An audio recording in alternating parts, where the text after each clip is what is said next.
back to another episode of the Cyber Queens podcast. We are your hosts, Maril, Erika, and Nathalie. I'm Maril Vernon, all things red team. I'm Erika Eakins, technical salesperson. And I'm Nathalie Baker, all things blue team. And today we have Sara Abrams with us. I'm Sara. I am a cybersecurity professional, working my way into the cybercrime investigation side of cybersecurity. Awesome. Sara, tell us a little bit about how long have you been in cyber? Where did you come from? What made you want to get into it? You know, since our mission here is to try and inspire people to want to join us. So I would love to hear what inspired you to want to get into cyber in the first place.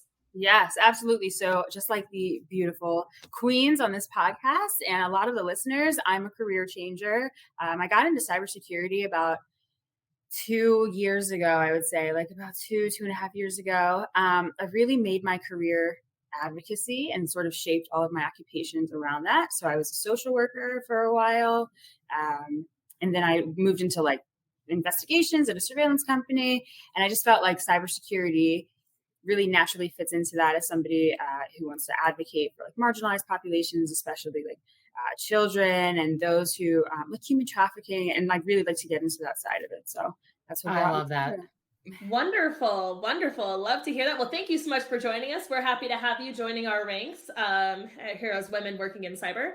Today's topic, we are going to talk about, since it is ADHD Awareness Month and we are all about being neurodiverse, we are talking about undiagnosed ADHD in cyber and how it contributes to job performance, how it influences your career development, your interest or disinterest in developing technical skills and things of that nature. So with that, we're going to go to our resident ADHD. Kidding. No, we're going to go over to Nathalie. Nathalie, what is ADHD for those who are unaware? So if you're unaware, ADHD is very much classified by, it's a disorder of the central nervous system that is usually characterized by conflict in 3 areas of your brain: your hyperactivity, your attention or inattentiveness, and impulsivity. So those 3 different areas in your brain being severely impacted can cause a lot of other issues in your life. And, you know, the symptoms are very much different between boys at a certain age and then girls, like where it's diagnosed, when it's diagnosed, that kind of stuff. It's all different depending on what gender, typically what gender you are. It will present in different ways, and there's different reasons for that. So we'll get into that. But I know, Sara, you had a very interesting question. So let's go back to you and you can ask your question. So personally, I was diagnosed as an adult because for a long time, I didn't want to admit that I had attention issues because this is a highly stigmatized disorder, or, you know, however you want to refer to it. And then I came to find out that you guys have ADHD as well. And I was curious as to how you came to find out that, you know, your co-host had ADHD, what brought it up in conversation, why you didn't disclose it before. So I'm a very open person about my ADHD because I've personally had so many times where I've gone into a doctor's and I've had a nurse look at me and say, "Oh my God, you are highly functioning with ADHD. Thank God my granddaughter just got diagnosed, or my grandson just got diagnosed, or my nephew or my niece just got diagnosed." And I've been sitting here wondering, like, are they stupid or something? And the one time it happened, I looked at the nurse and I was like, if that's how you feel about it, imagine how they feel about it right now, because they're more confused and frustrated about it. So for me, I've always just been very open about it because it is who I am and is a part of me.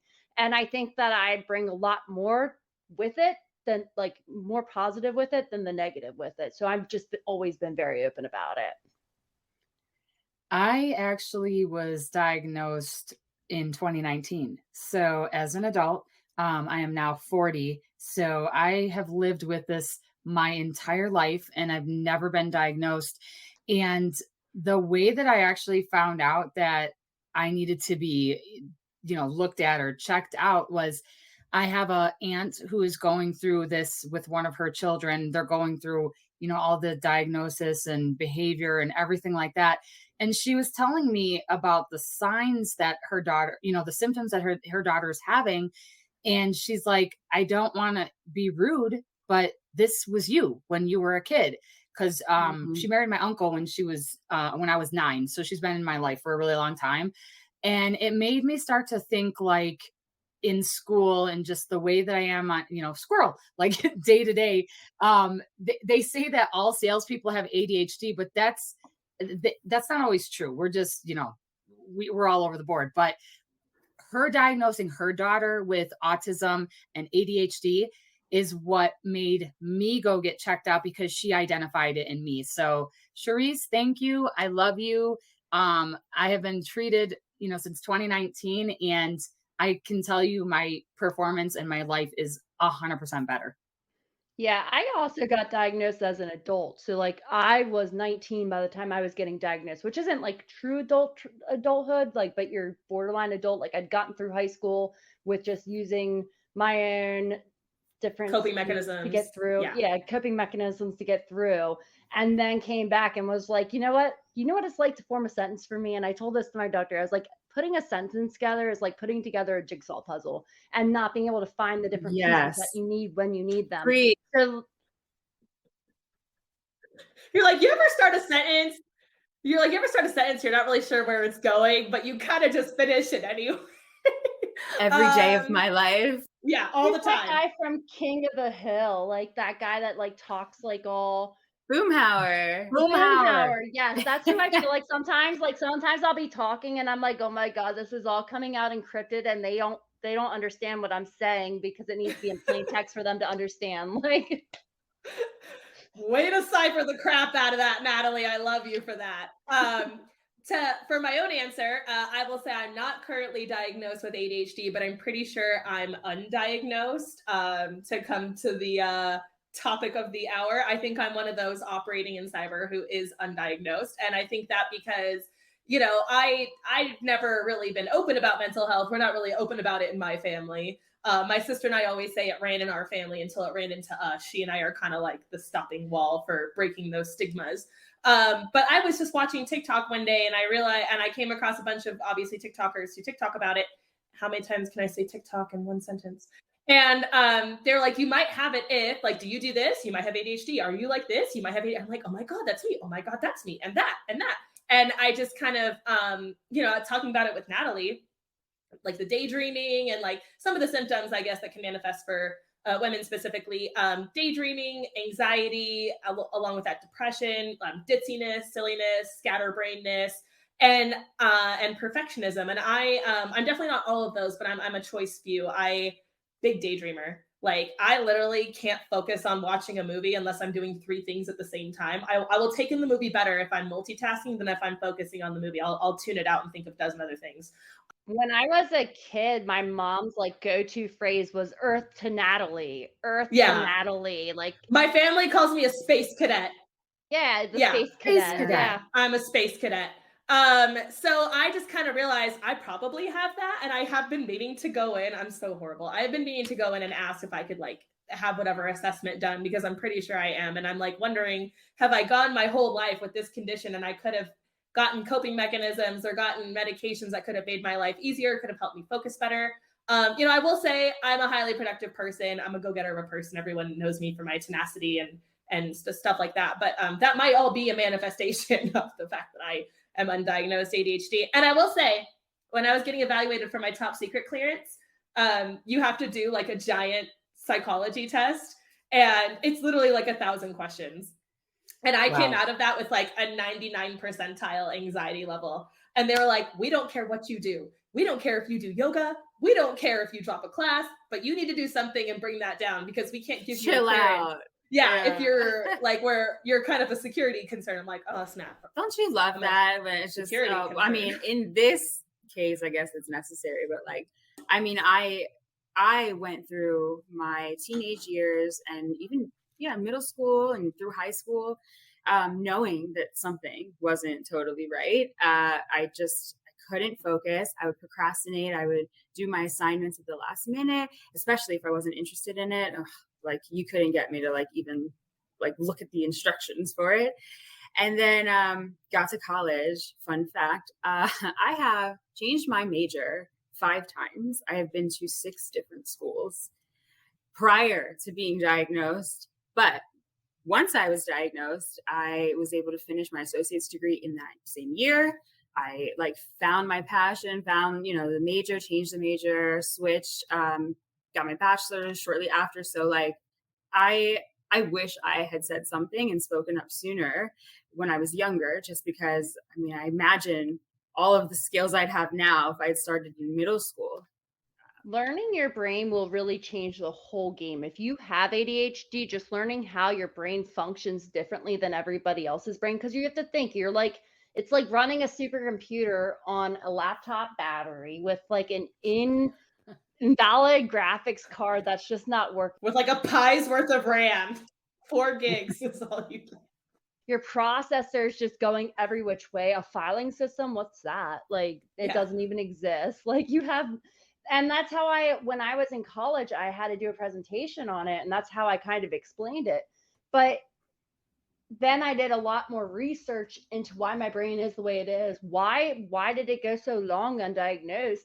And then when I started to make those connections as to why most women don't get diagnosed until much later in life. Like, I know plenty of women who all of us, like, look at us, like, none of us got diagnosed when we were kids. Imagine that. Still not. One of the major reasons for that is because girls don't necessarily, they're not going to go for they're not the hyperactive necessarily. They're usually more the inattentive. Yes. So like a boy banging his head off of his desk is going to be 10 times more distracting and more going to catch your attention than a girl who's just staring out the window or chatting a little bit more during certain times of the day. And this also, like, when you're talking about independence, you also have to think about your time management skills. I'm sometimes really great at time management if I over prioritize my time management, and then other times not so much. I'm a procrastinator. I work well under pressure. You give me a deadline, I'm going to meet it. So like, a lot of us spend so long masking it, masking it to where nobody can see it. Like, I'm not sure that I was even good at like the last minute, like under pressure, like sort of, taking actions under pressure, I guess. And I think I naturally evolved into that because I just refused to try and explore what was wrong with me prior to that, or not even what's wrong, but just like what's different about me. So I'm coming to appreciate this term neurodivergent versus neurotypical, because it doesn't make ADHD seem as stigmatized. It doesn't make it seem like it's a disorder, right? And I'm honestly upset that they've done away with ADD, because like you said, Nathalie, there's ways that it manifests differently in all of us. And I don't feel like I'm hyperactive necessarily, but do I have problems paying attention? Absolutely. Yeah. For me, I feel like I'm like Nathalie. Like, this is why I think I'm undiagnosed. Like, I do such good work under pressure. I'll procrastinate. Yep. Like, this task could take me 15 minutes, and I know it'll take me 15 minutes. And because of that, I'll put it off. And I'm like, I have 20 minutes to get it done. I'll still get it done on time because I know it'll only take me 50. But do I just do it? No, I wait till the very last minute, and I get it done, and it's beautiful, and it's to expectations and everything else. But I'm like, why didn't I just do that a week ago? Why do I do this to myself? I don't understand. But I think that's so important. I do it as well. Yeah, we're not saying girls are better than boys, but I think it's important to note how it manifests differently. Like Nathalie said, young boys, super hyperactive, running around, kind of being that loud distraction, whereas girls, we tend to not get focused on as much. It's like, oh, she's just checked out, or oh, she's on autopilot, or oh, she seems like she's fine. Not fine as that kid. So I think for me, I just haven't gotten diagnosed because I just haven't thought to do it. I was like, this just must be normal. Just must be how everybody is. Like, everybody's this way. And I just realized later on, oh no, no, you're different. Well, good for you for having like such a high self-esteem. I mean, yeah. And because girls are such perfectionists already, like we are all perfectionists. And because it's also a portion of having ADHD in girls, it's one of those symptoms that is not necessarily present in a boy. It's you're able to mask it. What they said was K-6, like you don't have a hard time masking it because you don't need 100% efficiency to be able to get through your classes. The school works so much easier. But then once you're moving on to those higher grades, that's when you're changing your classes more frequently. Your teachers are not able to see you as much throughout the day. So that's why it goes so unnoticed. But 7th grade, my grades plummeted. I had straight A's all up through until 7th grade, and my grades just plummeted to the ground. And my mom would be like, you know, I know you're not stupid, but like your brothers could do this with their eyes shut and they didn't even have to study. And I was like, well, I'm not them. No, That's not that's me. true. I couldn't even do a map assignment. You remember like in middle school, they'd make you draw a map of France if you're learning about France. I literally would have to get every single coastline like I was freaking Cortez, like I was a cartographer. And like I would just not finish because it would not be perfect. And I'm like, no. Whereas guys are just like, France, done. And I'm like, how do you do that? I can't. They would give me an alternate assignment because like I could not turn in drawing assignments for the life of me because I would over perfectionize them way too hard. I think for me as well, a change of environment helped me realize that I was a little different than my peers, because in 2019, when I got diagnosed, I moved to Colorado from Illinois. I was 37. I lived there my entire life. And then boom, I come to Colorado and I'm like, holy crap, there is something different about me. And the whole last minute stuff, I have 2 master's degrees. I would wait until the night that it was due, because I'd have to get it in by midnight and jam out that 12-page paper. It was insane. I'm a procrastinator. I still, wait till the last minute, even though I don't have to really do that anymore. But I feel I work under pressure really well. In cyber, it's always changing and it's always fast paced. And that is why one of the reasons I think I love it so much is because my personality and my ADHD fits well here, because it's always something new. I know I did 90% of a 24-month master's in 5 months. And it took me 3 months to do literally my CEH. Literally did most of the curriculum super fast and then was like, no. Things are certifications, though. It's hard. Like when you go into a certification test, I don't know if you know this, but most places that do testing, they're supposed to offer you earplugs. And I also request to be facing not a window, like to be facing away from a window if there's a window in the testing center. It's a good idea. Because I have taken a certification test before and failed because I was watching some squirrel out the window and I spent 3/4 of the time literal squirrel watching that squirrel. Like dead set on this squirrel. But the one time I was in a testing center that didn't have any windows at all, and there was a tornado going through it, they were wondering if they should even pull me off the test and let me go like hide out somewhere. And they were like, well, she's safe in there. There's no windows, so we'll leave her go until the tornado actually rolls through. And I didn't hear anything. Yeah, that's a great segue to bring it back into some technical. So we kind of had written down that because a lot of times in women specifically, it'll manifest in like a what do we call that? A detachedness from kind of focusing, like an aloofness. So there might be a lack of interest in learning technical skills, but it is kind of coincidental that all of us are saying when we came to tech, when we came to cyber, we really felt like it not encouraged, but it like married well with our ADHD tendencies and like how we naturally are. Yeah. Personally, I mean, I avoided tech like the plague. Like, I mean, why? Life, because to me it was too hard. And I really just want to say this just for Gen Z and Gen Alpha, just like I have to get this out. No offense to anybody, but like there's such a stereotype with like tech people. It's a very cerebral profession. And who watches Big Bang Theory? All of us. We've all watched it. I mean, it's kind of like there's a lot of Sheldons, right? In like tech. And it's just the way, the condescending nature in which people will like speak to you in tech. It's discouraging. And I already had this like external locus of control, right? Like I looked to other people for validation because I maybe wasn't so much aloof, but like I had extreme imposter syndrome, I guess. And like, I felt like everybody else was smarter than me already.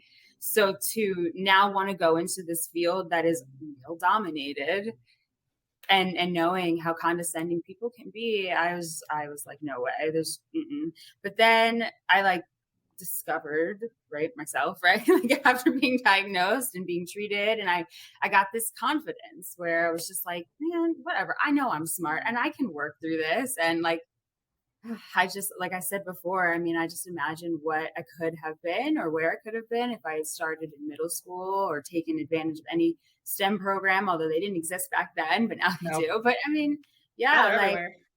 and I think middle schoolers can beat me in a CTF at this point.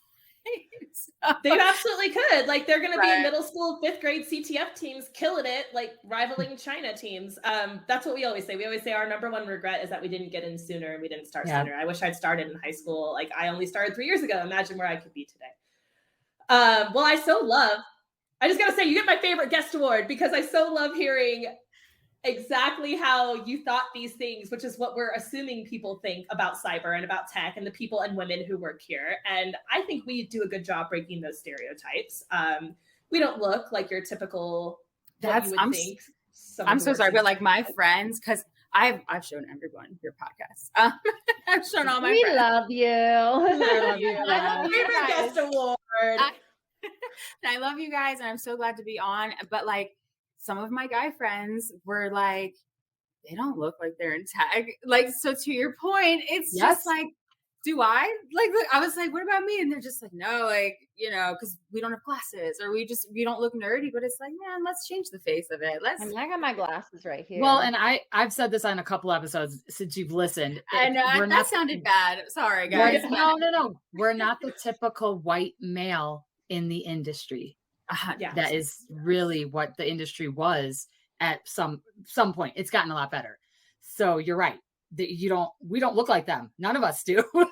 No, we're changing. But you're also right. Like those perceptions of people who do work in tech, like institutions like Hollywood, are perpetuating the idea that everyone who works in tech is a Sheldon, a Leonard, a Howard, or a Raj, right? Like we all must be socially inept in some way, or like super weird in some way, can't talk to normal people in some way. I'm like, Penny and I, we'd be best friends. We'd be going out for brunch, and then I would be hacking that night. Yeah, like the Bernadette types in there. Like, what they don't realize is most of my tech friends who work with me in cyber look like Penny, Bernadette, and Amy than they do Sheldon, Raj, and Howard. Like, that's what they know. So I love that. Thank you so much for doing that and for helping us to break that perception, because we are working really hard at it.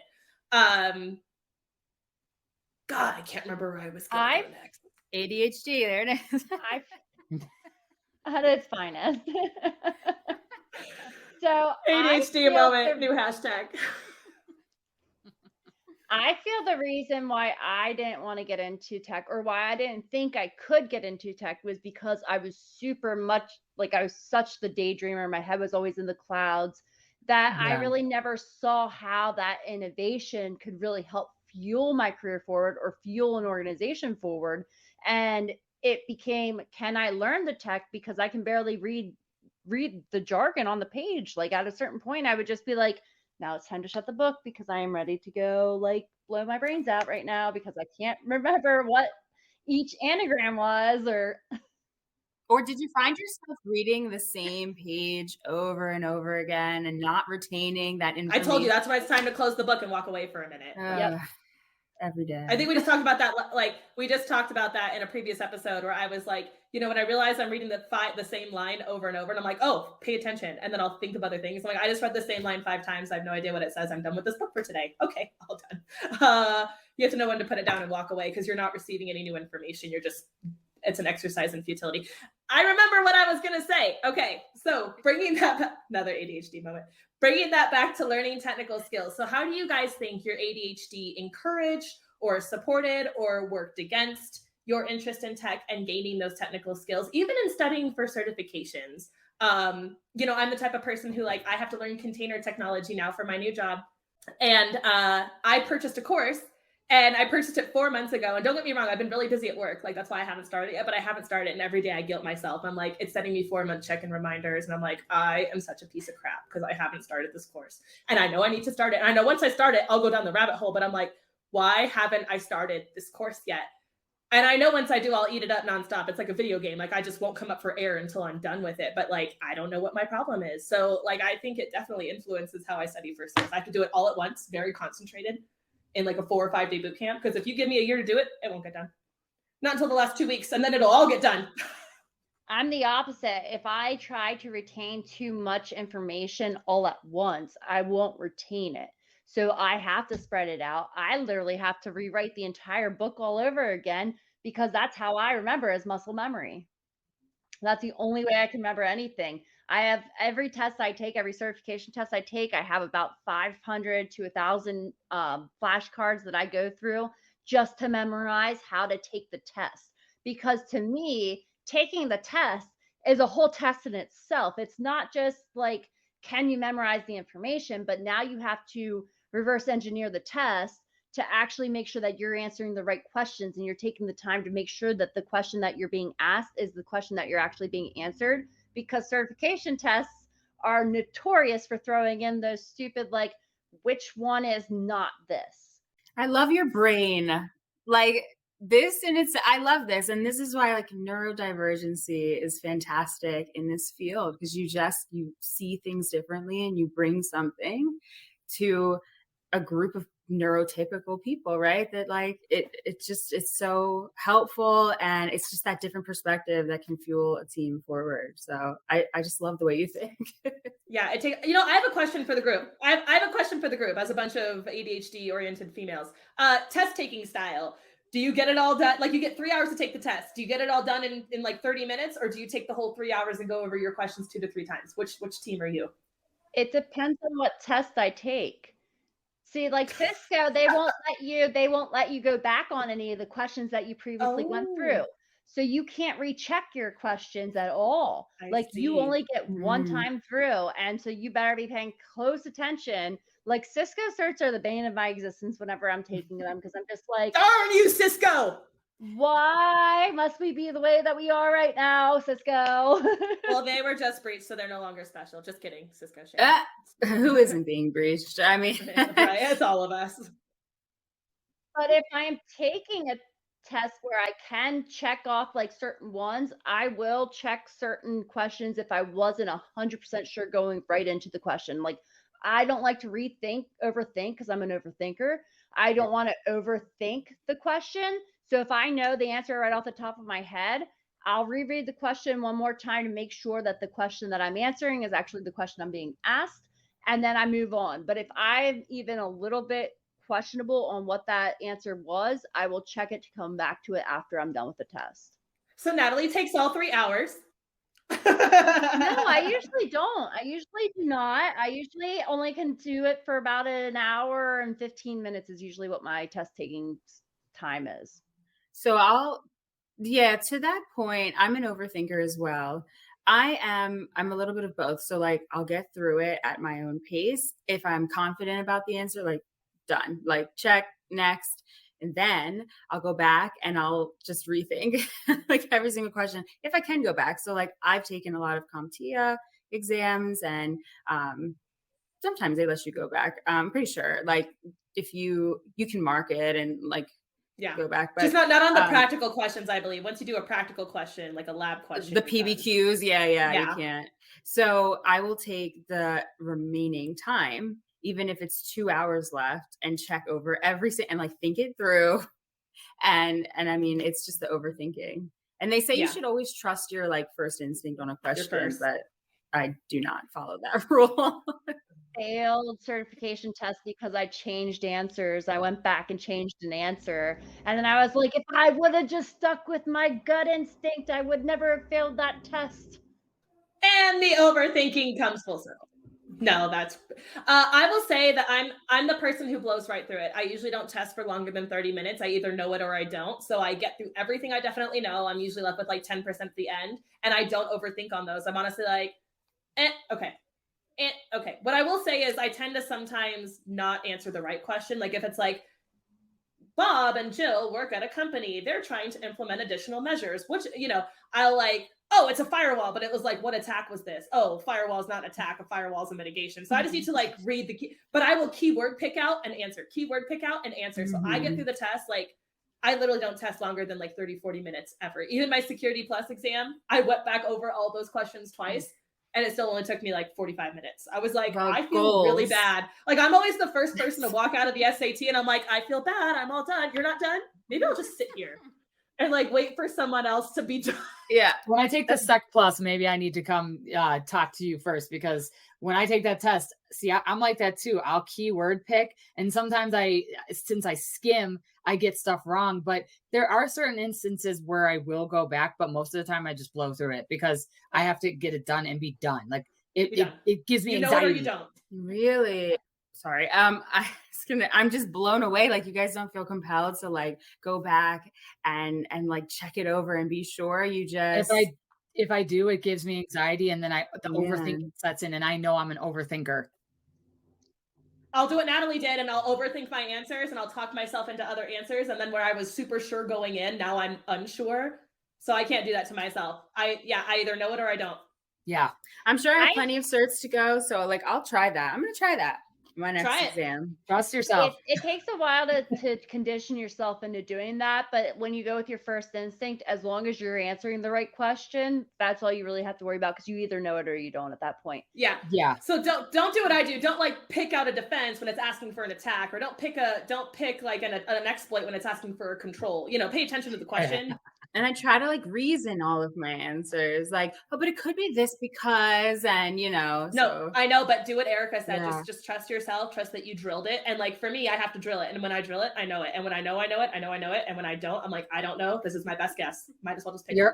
As a woman, your first instinct is usually correct. It's like when you women's intuition, girl. Yep. It's when you catch somebody cheating and you go with that gut, and then you find it and you're like, yes, because that's right. Listen up, man. Listen up. Well, in an interview, Maril, she broke down, there ain't no better detective than a woman that's been cheated on. And it's usually the same way with the tests. That's a good point. You know what? That's solid. The vendors that will use previous tests against you, or they will take out the actual like experience portion, like show us that you can do this skill, like the hands-on portion.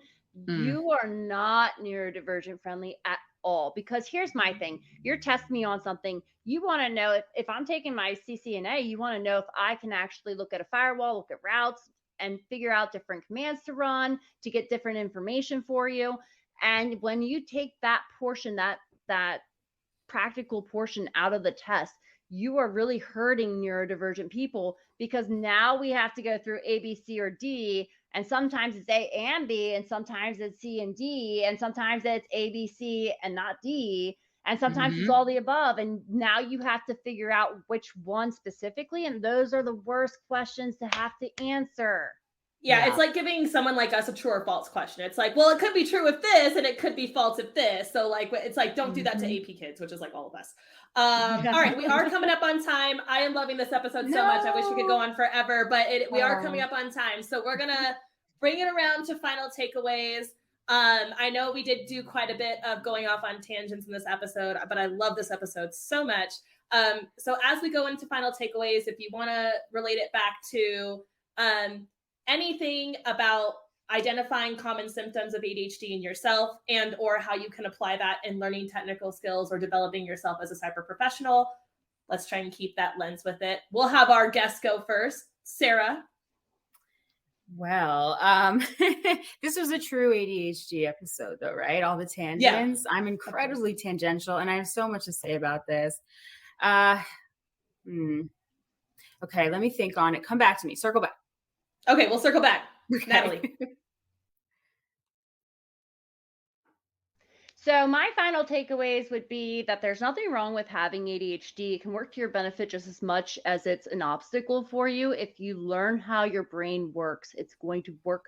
You're going to be able to work it into your favor a lot more often than if you're just flying blind and being frustrated all the time. So a really great book. And if you're interested in learning more about it, a really great book out there. It's You Mean I'm Not Dumb, Lazy, or Crazy. I forget who it's written by, but we will link it. But that is one of my favorite books because it breaks it down and it's so entertaining to read that you don't want to put the book down. I need that book. Don't be me. It's Natalie's takeaway. Don't be Maril. Erika. My final takeaway is do not self-diagnose yourself. WebMD, Google, they are great for searching, but they are not a medical diagnosis. If you feel that you may have trouble focusing or symptoms that you've heard of ADHD, go to your doctor, start with your MD. That's where I started. They will point you in the right direction, and then you can get taken care of. And please, if you are ADHD or ADD, come to cyber, because honestly, this is the only field that I was able to love. I hated everything else I did in my life. Mm-hmm. Also reach out to us if you have questions. Mm-hmm. Yeah. All right, Sarah, you ready, or shall I go?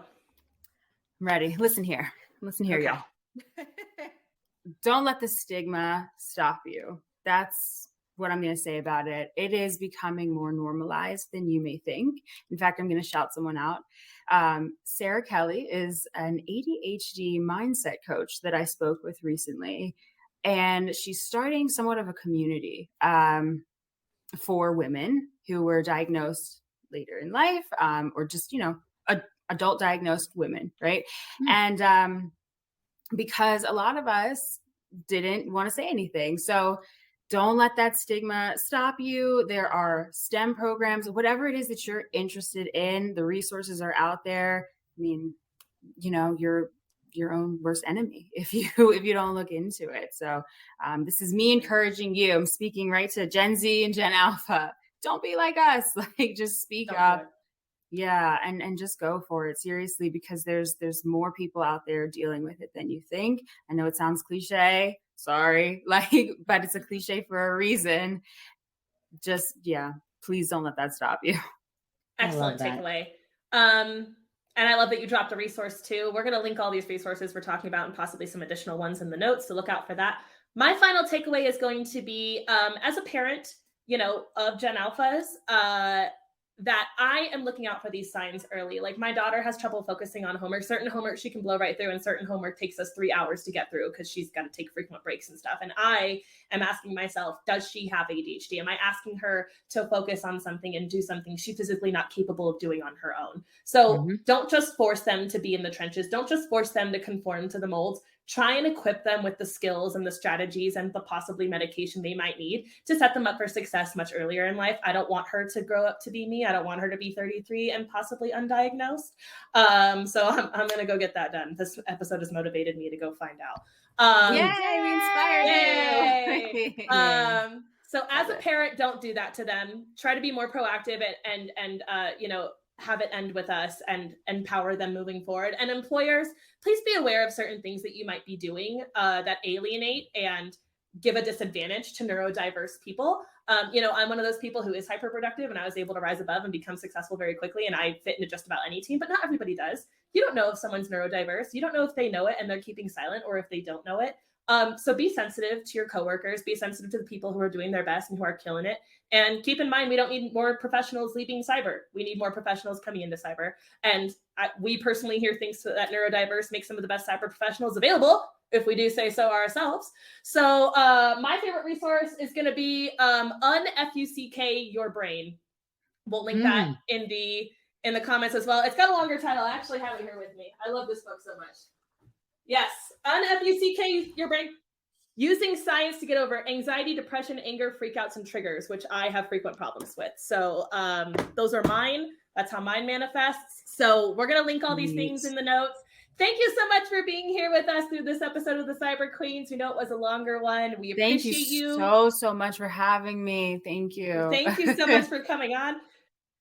We appreciate you. We love you. We can't wait to see you join the ranks of cyber. If you have any questions or you need some support, reach out to any one of us. We are here for you. We love you. If you thought this episode was beneficial, please like, subscribe, and share with your friends. We would love to reach more of the Gen Z demographic. So we would really appreciate it. And with that, we will see you next week on the next episode of the Cyber Queens. Bye. Bye, Bye Felicia. Wait, I'm done. Bye, Felicia. We're wrapping this episode. Bye. Bye. I'm over it.